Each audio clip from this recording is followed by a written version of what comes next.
தமிழ் கடவுளான முருகப்பெருமானுக்கு சிறப்புக்குரிய இடமாக தமிழகத்தில் 6 இடங்கள் உள்ளன. அவை 6 படைவீடுகளான திருப்பரங்குன்றம், திருச்செந்தூர், பழனி, சுவாமிமலை, பழமுதிர்சோலை ஆகியவை உள்ளன. இந்த 6 படை வீடுகளில் 5 மலைப்பகுதியிலும் திருச்செந்தூர் கோயில் மட்டும் கடற்கரையிலும் அமைந்துள்ளது தனிச்சிறப்பானது. அது மட்டுமல்லாது திருச்செந்தூர் முருகப்பெருமான் கோயில் பற்றி பலரும் அறிந்திராத தகவல்கள் இங்கு பார்ப்போம். படையெடுத்து செல்லும் படை வீரர்கள் தங்கும் இடம்தான் படைவீடு.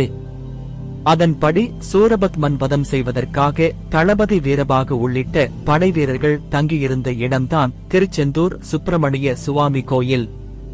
சூரபத்மன் என்ற அரக்கனை ஐப்பசி மாதம் வளர்பிறை சஷ்டி என்று தன் வைரவேல் கோயில் இது மட்டுமே. திருச்செந்தூர் கோயிலின் ராஜகோபுரம் 9 அடுக்குகளைக் கொண்டு 150 அடி உயரமுடையதாகும்.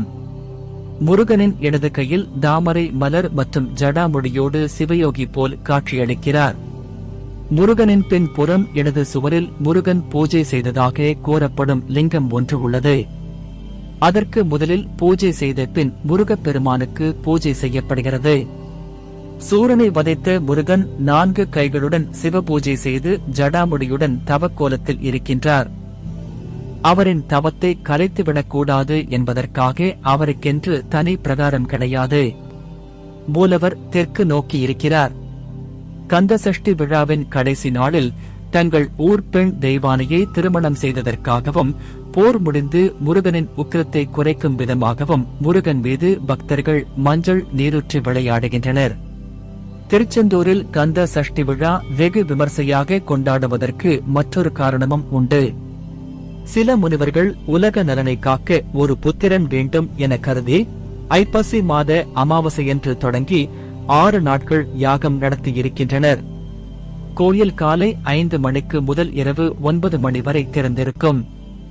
திருச்செந்தூர் முருகன் கோயிலில் 9 கால பூஜை நடைபெறுகிறது. தினமும் மதிய உச்சிகால பூஜை முடிந்த பின் ஒரு பாத்திரத்தில் பால், அன்னம் எடுத்துக்கொண்டு மேள தாளத்துடன் சென்று கடலில் கரைக்கப்படுகிறது. இதற்கு கங்கை பூஜை எனப்படுகிறது. புத்தாடை தீபாவளிக்கு மக்கள் அனைவரும் புத்தாடை அணிந்து கொண்டாடுவது வழக்கம். அதேபோல இந்திரன் மகளான தெய்வானையை முருகன் மணமுடித்திருப்பதால் இந்திரன் புத்தாடை எடுத்துத் தருவதாக நம்பப்படுகிறது. வைகாசி விசாகத்தின் போது கடுமையாக நோன்பு வைத்து காவடி, பால்குடம், அபிஷேகம் போன்றவற்றை இறைவனுக்கு படைக்கின்றனர். தங்கத்தேர் ஊர்வலம், சந்தனா காப்பு, அபிஷேகங்கள் செய்து வருகின்றனர். பக்தியுடன் முருகப்பெருமானை அபிஷேகம் செய்து வணங்குவதன் மூலம் தங்கள் மன கவலைகளிலிருந்து விடுபட முடியும் என நம்புகின்றனர். கந்த சஷ்டி விரதம் இருப்பதால் திருமணமாகாதவர்கள் திருமண பாக்கியமும் மற்றும் குழந்தை இல்லாதவர்கள் அருள்மிகு சுப்பிரமணியா சுவாமியின் கிருபையால் குழந்தை பேரும் கிடைப்பதாக நம்புகின்றனர். நாழிக்கிணற்றுக்கும் சூரசம்ஹாரத்துக்கும் கூட ஒரு தொடர்பு இருக்கிறது.